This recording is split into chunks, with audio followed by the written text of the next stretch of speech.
Hello, idea आपके दिमाग में कब से आया? माइक्रोफोन कैसे आपने इसको तैयार किया? जी सर। वेरी वेरी ब्रीफली मैं आपको बताऊंगा। इसकी शुरुआत, इसकी नींव जो रखी गई थी वो 2013 में थी, क्योंकि हम सभी छत्रपति शिवाजी महाराज के भक्त हैं, फैंस हैं। हम उनके सिखाए हुए बातों को बचपन से दिखता है। तो मुझे एक ऐसा सिनेमा उनके उनके एक one incident in his life एक ऐसा बनाना था जो आज तक किसी ने देखा नहीं। और ये मैंने सिलेक्ट किया बाजी प्रभु देशपांडे जी का किरदार, क्योंकि मुझे उससे एक बड़ी बात कहने का मौका मिल रहा था। जैसे हम देखते हैं कि जब दूसरे राजाओं के लिए जब लोग लड़ते हैं तो वो लड़ते हैं, लेकिन जब हमारे छत्रपति के लिए जब कोई लड़ता था तो वो मरता था। वो मरने को क्यों तैयार होता था? वो सिर्फ अकेला नहीं मरता था, वो एक बेटे के तौर पे मरता था, एक बाप के तौर पे मरता था, एक भाई बन के मरता था, एक दोस्त बन के मरता था। तो जब एक मावड़ा कुर्बान होता तो ये 4-4 मौतें उसको मंजूर होती थी। और वो क्यों होती थी? क्योंकि मेरे छत्रपति शिवाजी महाराज ने एक सप्ताह लिखा था जिसका नाम था स्वर्ण। और इसीलिए मुझे ऐसा लगा कि ये कहानी किसी ने बताई नहीं है। हम हमेशा उनके पराक्रम की बात करते हैं, लेकिन उनका जो ड्रीम था, उनका स्वराज्य का विश्लेषण क्या है, वो दिखाने का मौका मुझे इससे मिला। और बाजी प्रभु देशपांडे ये जो स्टोरी है, जैसे अभी आपने टीजर में देखा होगा कि पहले बाजी प्रभु देशपांडे को ये जो मावड़ में जो एक आंधी आ रही थी शिवाजी महाराज नाम की, उन्हें मंजूर नहीं थी। फिर ऐसा क्या हुआ कि जिसका उन्होंने पहले थोड़ा बहुत विरोध किया, उसी सपने के लिए, उसी इंसान के लिए उन्होंने अपने प्राण दिए। तो ये ग्राफ क्या था, ये क्या किमाया थी, ये क्या ऊर्जा थी मेरे छत्रपति की, जिसके लिए ये बाजी प्रभु देशपांडे जैसा बुलंद मावड़ा कुर्बान होने को तैयार हो गया। तो ये दिखाने का मौका मुझे इस स्टोरी से मिल रहा था। बिकॉज हमेशा मुझे लगता था कि यार लोग 100 लोग मर रहे हैं, 200 लोग मर रहे हैं, लेकिन हर एक वो इंसान है, एक एक आदमी की जान है, उसकी फैमिली को पीछे छोड़ के जा रहा है। तो ये एक human side of the Maratha history और एनी हिस्ट्री, ये अब तक हमने कहीं सिनेमा में देखी नहीं। तो मुझे लगा कि as a writer I can sort of give you something different of something that you think you know. आपके बाजू में अभिजीत। शेरकर जी बैठे हैं। हाँ जी सर। आपने बहुत अच्छी उम्दा भूमिका निभाई थी शिवाजी की। छत्रपति शिवाजी महाराज सेम जगह सेम छत्रपति शिवाजी महाराज की, इसके बावजूद आपने नेक्स्ट किरदार निभाने के लिए कैसे हामी भरी है? पहली बात तो sorry I am not serious joking but still अगर अभी भी महाराज का एक ही उल्लेख हो रहा है, इसलिए ये फिल्म की गई है ताकि अगली बार महाराज का एक ही उल्लेख ना हो। सेकेंडली आपका जवाब देता हूँ। देखिए एज ए कलाकार के तौर पर आप लोगों ने बहुत प्यार दिया जब मैंने छत्रपति शिवाजी महाराज की भूमिका की। मुझे नहीं पता मैंने कैसे किया, कौन सी ऊर्जा थी, क्या था मेरे अंदर। मैंने कभी सपने में भी नहीं सोचा था कि मुझे वो उस व्यक्ति की भूमिका करने को मिली और दिल से की। आप लोगों ने बहुत प्यार दिया, लेकिन जैसे मैंने पहले कहा कि महाराज को समझना, उनको फील करना बहुत मुश्किल है, बिकॉज वो व्यक्ति इतनी बड़ी है ना, मतलब कि उनके अगर चरणों तक भी पहुंच जाए हम समझने के लिए तो बहुत बहुत बड़ी की चीज हो जाएगी। लेकिन उनके जो मावड़े हैं, जो उनके लिए पागल हैं, उनको समझना जरूरी था। इसलिए शायद मैंने बाजी प्रभु देशपांडे जी की भूमिका की, ताकि मैं वो तो समझ पाऊं कि उनकी ऐसी क्या बात है जो उनके मावड़े उनके पीछे अपनी जान देते हैं। वो भावना समझनी बहुत जरूरी थी और समझानी थी लोगों को। शायद ये एक संधि मुझे मिली, एक मौका मुझे मिला, और थैंक्स टू अभिजीत जो पत्थर को भी कन्विंस कर सकते हैं कुछ भी काम करने के लिए। Abhijeet sir, before we go ahead, Ashok Shinde आलेले आहेत, त्यांना पण मी रंगमंचावर आमंत्रित करते. अशोकजींनी एक महत्त्वाची भूमिका केली आहे या सिनेमात.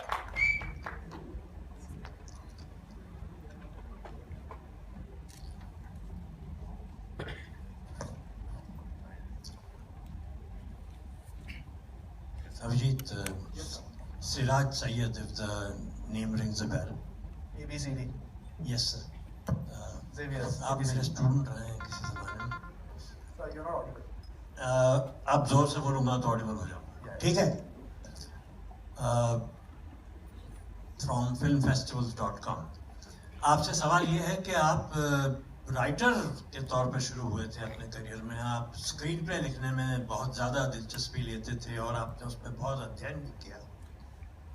तो एक बायोपिक को जब आप स्क्रीन पर लाते हैं तो उसके स्क्रीन प्ले लिखने में कोई पर्टिकुलर चीज़ों का आपको ख़ास ख्याल रखना पड़ता है, क्योंकि वो हिस्ट्री आपके सामने है और उसको कलात्मक तरीके से आपको पर्दे पर पेश भी करना है।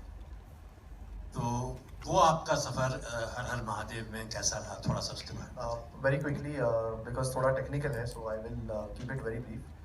देखिए क्या होता है ना कि जब हम कोई स्क्रीन प्ले लिखने जाते हैं तो हमको कुछ एक इंस्पिरेशन होती है, तो इसमें मेरे छत्रपति मेरे इंस्पिरेशन थे।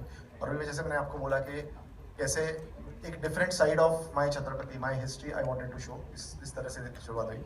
लेकिन जब हम छत्रपति महाराज शिवाजी महाराज पे सिनेमा करते हैं तो वो सिर्फ एक सिनेमा नहीं होता है, वो एक तपस्या होती है।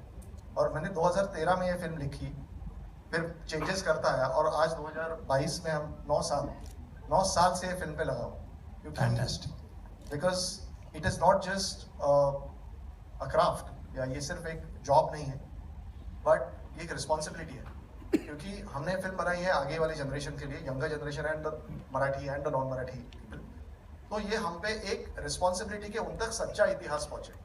क्योंकि आज क्या है ना, आज अगर आप देखोगे सिनेमा देखोगे फिल्म में, इतिहास का अपभ्रंश या इतिहास को ड्रामेटिकली ट्विस्ट करने वाले आपको बहुत मिलेंगे, क्योंकि उनको शायद, and I don't want to जज एनीवन, बिकॉज हर एक फिल्म मेकर को मुझे मेरी बहुत रिस्पेक्ट है, I am still a one film old director, so I keep learning from that. लेकिन मुझे एज एन ऑडियंस वो नहीं जजता, क्योंकि मुझे लगता है कि अगर आप किसी भी इंसान को इन डेप्थ स्टडी करो, 6-6, 7-7 साल स्टडी करो, किसी भी हिस्ट्री को स्टडी करो, आपको लिबर्टीज लेने की जरूरत नहीं होगी। हर इंसान में उतना ड्रामा है, उतना कॉन्फ्लिक्ट है, सिर्फ आपको जरूरी है इन्वेंट करने की जरूरत नहीं है, डिस्कवर करने की जरूरत है। आपने कहा कि SS राजा मौली आपके इंस्पिरेशन रहे हैं। प्लीज राजा मौली जी के बारे में मत बोलो, मैं 3 घंटा बात करूँ। नहीं, उनके बारे में नहीं बोल रहा। मैं ये कहना चाह रहा था कि लिखने में, स्क्रीन प्ले राइटिंग में आपके कौन इंस्पिरेशन रहे? 2 इंस्पिरेशन है मेरे।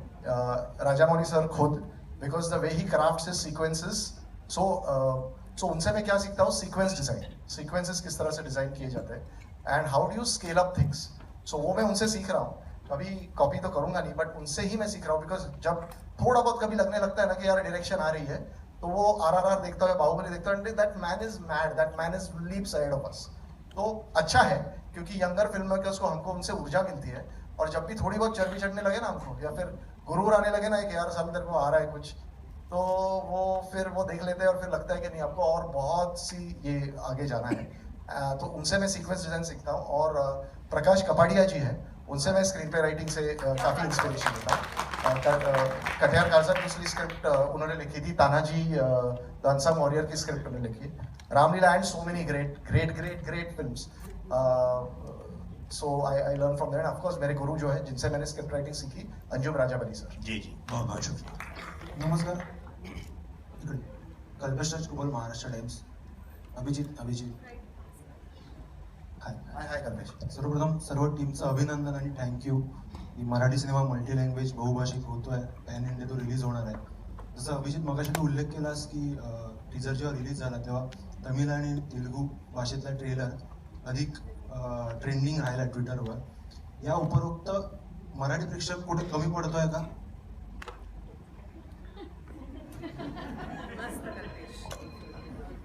कल्पेश जी, ओके, नाही, कमी कधीच पडत नाही, कारण सिनेमाची सुरुवात महाराष्ट्रामध्ये झाली. सो आपला प्रेक्षक कधीच कमी नाही. आणि मी कधीच असं मानत नाही की आता सपोज कुठला सिनेमा चालतो किंवा नाही चालत, त्याला आपण आपल्याला म्हणतो ना यार ऑडियन्स को समजता नाही, ऑडियन्स को अक्कल नाही, असं मी कधीच मानत नाही. कारण ऑडियन्सला जेवढं समजतं ना तेवढं आपल्याला घंटा काही समजत नाही. जेव्हा तुम्ही ह्याच सिनेमा हॉलमध्ये जेव्हा तुम्ही सगळे लाईट्स बंद करून जेव्हा सिनेमा बघता ना, तर तुमचा IQ असतो ना हा 40% वाढलेला असतो त्याच माणसाचा. सो ऑडियन्सला कधीच आपण डावरून चालायचं नाही. आणि आय एम हॅपी की तमिळ तेलुगूमध्ये जो रिस्पॉन्स मिळाला आहे तो महाराष्ट्रामध्ये पण आम्हाला चांगलाच रिस्पॉन्स मिळणार आहे. आणि बरं आहे की थोडासा लेट मिळतोय, कारण आम्ही अजून प्रयत्न करतोय सो दॅट अजून त्यांच्या कसोटीवर खरं उतरण्याचा. So I am waiting. Thank you so much.